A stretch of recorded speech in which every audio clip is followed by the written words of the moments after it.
Welcome back to Today we will learn about the devastating confrontation brewing between Rachel Black and her imprisoned mother Kristen that threatens to unravel everything they've fought to protect. Rachel's emotional devastation reaches breaking point. The aftermath of Kristen's shocking courtroom confession continues to reverberate through Salem, but nowhere is the impact more deeply felt than in the heart of her young daughter Rachel Black. The 10-year-old is experiencing profound psychological trauma following the judge's decision to sentence her beloved mother to 6 grueling years behind bars at Statesville Prison. What makes this situation even more heartbreaking is that Rachel carries the unbearable weight of knowing her mother is innocent of the crime she confessed to committing. Rachel's world has been turned completely upside down by this devastating turn of events. The little girl who once found comfort in her mother's protective embrace now faces the harsh reality of separation that could last well into her teenage years. Her nights are plagued with restless sleep, filled with nightmares about prison walls and the haunting memory of that fateful evening when everything changed forever. During the day, she struggles to maintain any semblance of normalcy, her young mind constantly racing with thoughts of her mother's sacrifice and the terrible secret they share.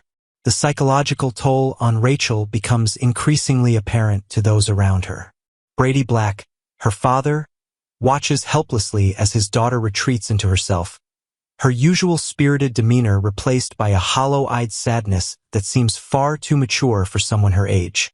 The guilt that consumes her is like a poison spreading through every aspect of her daily life, making even simple activities feel monumentally difficult. Holly's compassionate intervention. In Rachel's darkest hour, an unexpected source of comfort emerges in the form of Holly Jonas, who has witnessed firsthand the devastating effects of family secrets and legal troubles. Holly's own experiences with trauma and loss have given her a unique understanding of what Rachel is going through, even though she remains unaware of the full truth behind Kristen's confession. The older girl recognizes the signs of someone drowning in guilt and self-blame, having experienced similar feelings herself during her family's various crises.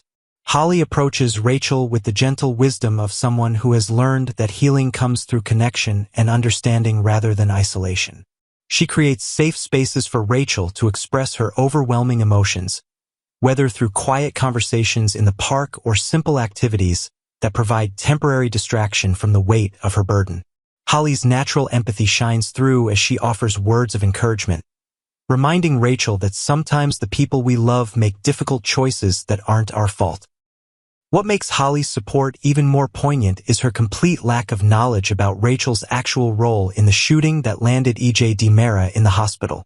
Holly genuinely believes that Rachel is simply a child caught in the crossfire of adult conflicts, making her comfort and reassurance all the more pure and selfless. Her presence becomes a lifeline for Rachel, offering moments of normalcy and childhood innocence that feel increasingly precious in the face of such overwhelming circumstances. Kristen's protective maternal instincts. Behind the cold walls of Statesville Prison, Kristen grapples with the consequences of her dramatic courtroom confession, a decision born entirely from her fierce determination to protect her daughter at any cost.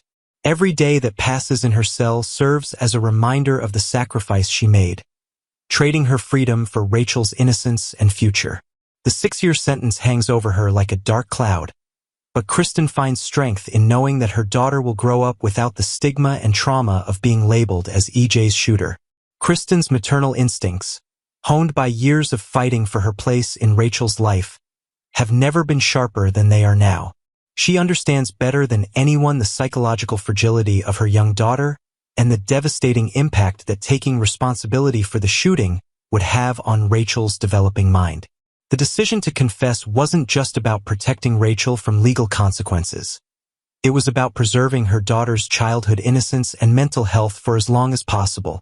The imprisoned mother spends countless hours in her cell strategizing about how to handle the inevitable moment when Rachel comes to visit her. Kristen knows that her daughter's guilt and desire to confess the truth pose the greatest threat to everything she's sacrificed to achieve. She prepares herself mentally for the emotional manipulation she may need to employ, not out of cruelty, but out of a desperate need to maintain the protective lie that keeps Rachel safe from a truth too terrible for a child to bear. The inevitable prison confrontation. The tension builds to a crescendo as Rachel makes the difficult decision to visit her mother at Statesville, driven by an overwhelming need to unburden herself of the terrible secret that's eating away at her soul.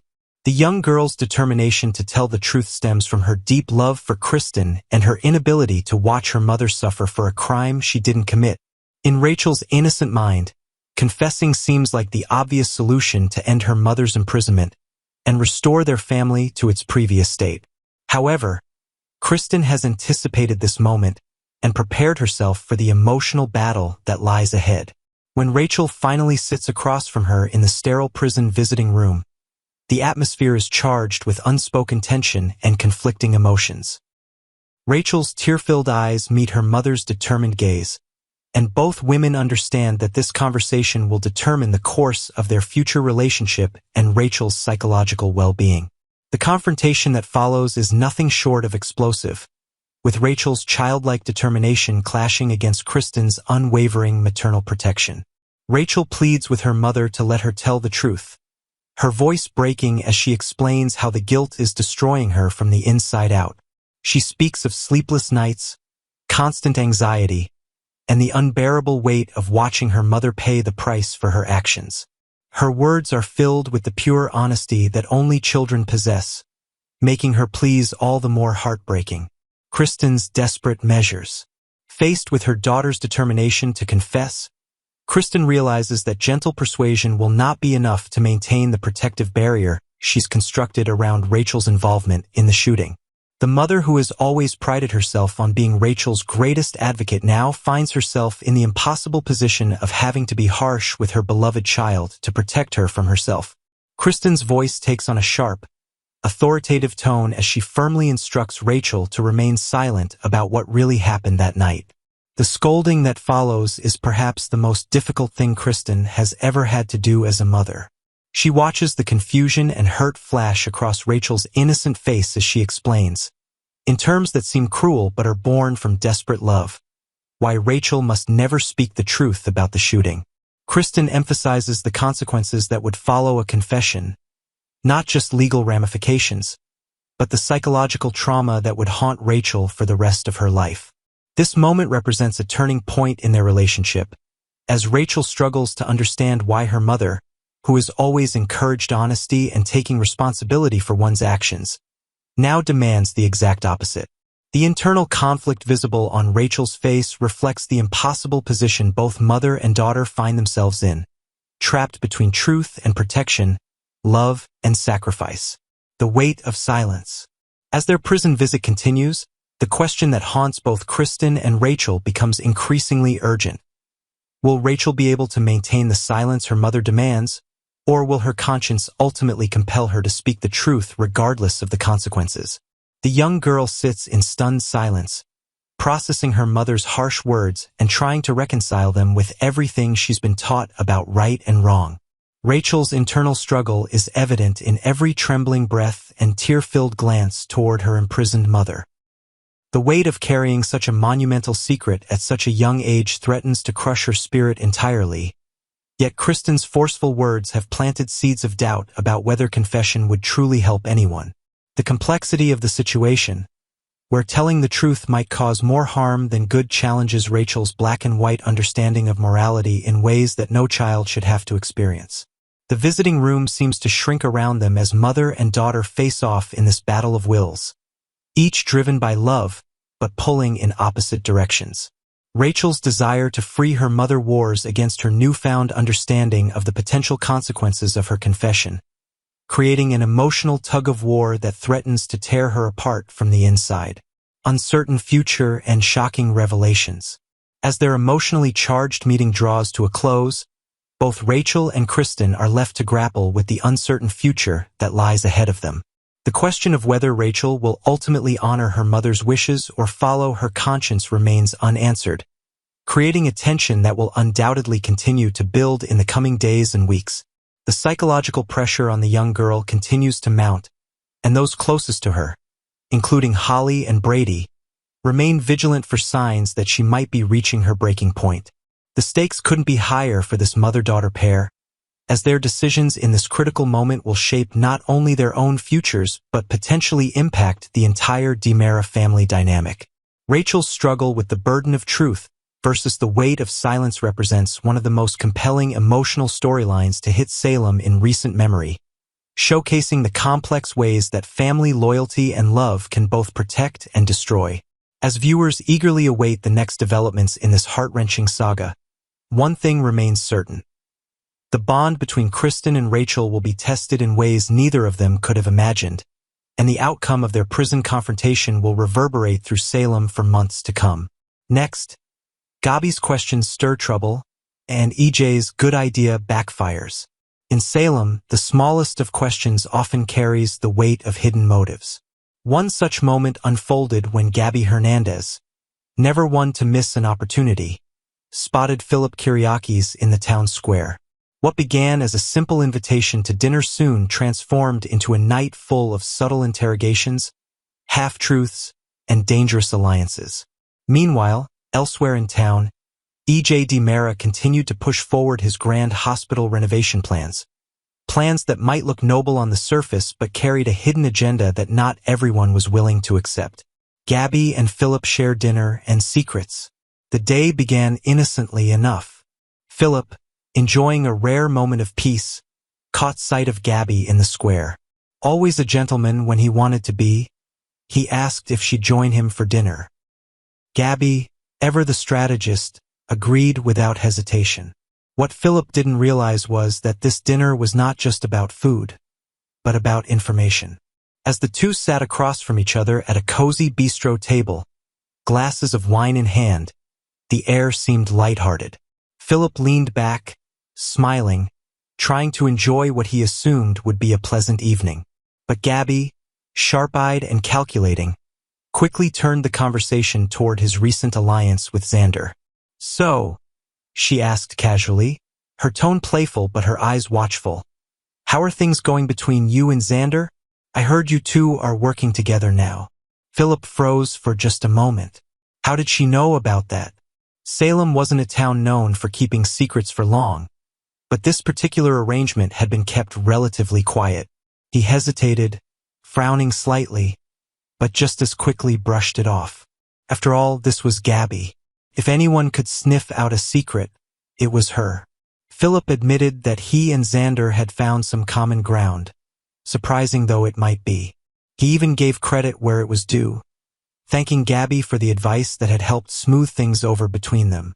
For once, Philip sounded sincere. Gabi smiled knowingly, sipping her drink.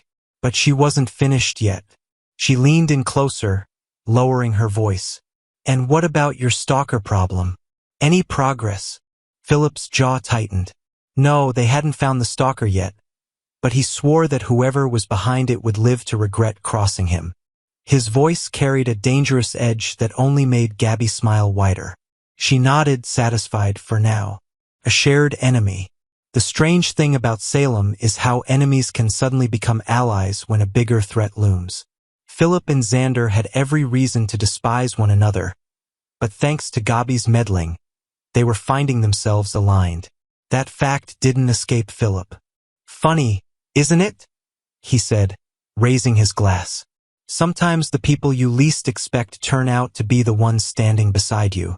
I can't say I ever thought Xander Cook and I would see eye to eye, but here we are." Gabi clinked her glass against his, a smile tugging at the corner of her lips. She wasn't just fishing for information anymore. She was laying groundwork. Every nod, every question was part of a bigger picture only she could see. And if Philip thought their dinner was just a pleasant evening out, he was sorely mistaken. EJ's bright idea. Across town, EJ DiMera was conducting his own brand of charm offensive. He summoned Stephanie Johnson to his office, eager to impress her with his latest plans for the hospital renovation. With his usual confidence, EJ laid out the blueprints. He spoke of modern facilities, expanded wings, and free services that would benefit the community. It was all presented with such polish that, for a moment, even Stephanie found herself impressed. But then came the catch. EJ, with a flourish, revealed the name he intended to stamp on the project. The DiMera Family Free Clinic. Stephanie's jaw nearly dropped. She folded her arms and stared at him, her skepticism written all over her face. "You can't be serious, EJ," she said. "You'll ruin everything by putting your family's name on it. People already distrust the DiMeras. If you want cooperation and goodwill, this is the worst thing you could do." EJ smirked, brushing off her concerns at first. But Stephanie held firm. Her tone was steady, her gaze unflinching. She reminded him that true goodwill comes from humility, not self-promotion. If EJ really wanted this clinic to succeed, he needed to take himself out of the spotlight. Stephanie's counterproposal. "You want people to rally behind this project?" Stephanie said firmly. "Then name it after someone who actually symbolizes the best of this town. Name it after Dr. Tom Horton." The suggestion struck EJ like a slap. For a long moment he said nothing. He knew she was right. Salem adored the Horton family, and tying the clinic to that legacy would guarantee support. But the very thought of linking his carefully constructed scheme to the Horton name made his stomach twist. After all, EJ had other plans brewing with Gwen, and it wouldn't take much for that scandal to come back to haunt him. At last he exhaled sharply. "Fine," he muttered through clenched teeth. "The Dr. Tom Horton Clinic it is." Stephanie smiled, relieved. She knew EJ wasn't happy about it. But for now, the community would be spared the spectacle of his ego plastered on every wall of the hospital. What's next? As Salem's night fell, Gabi's questions still lingered in Philip's mind, and EJ's forced compromise weighed heavily on him. Secrets had been teased, alliances tested, and names chosen with more meaning than anyone realized. The DiMera name may have been temporarily set aside, but no one truly believed EJ would stop scheming. And as for Gabi, her dinner with Philip was only the beginning. She had planted seeds of doubt, curiosity, and perhaps even trust, all of which could grow into something far more dangerous down the line. In Salem, nothing ever stays quiet for long.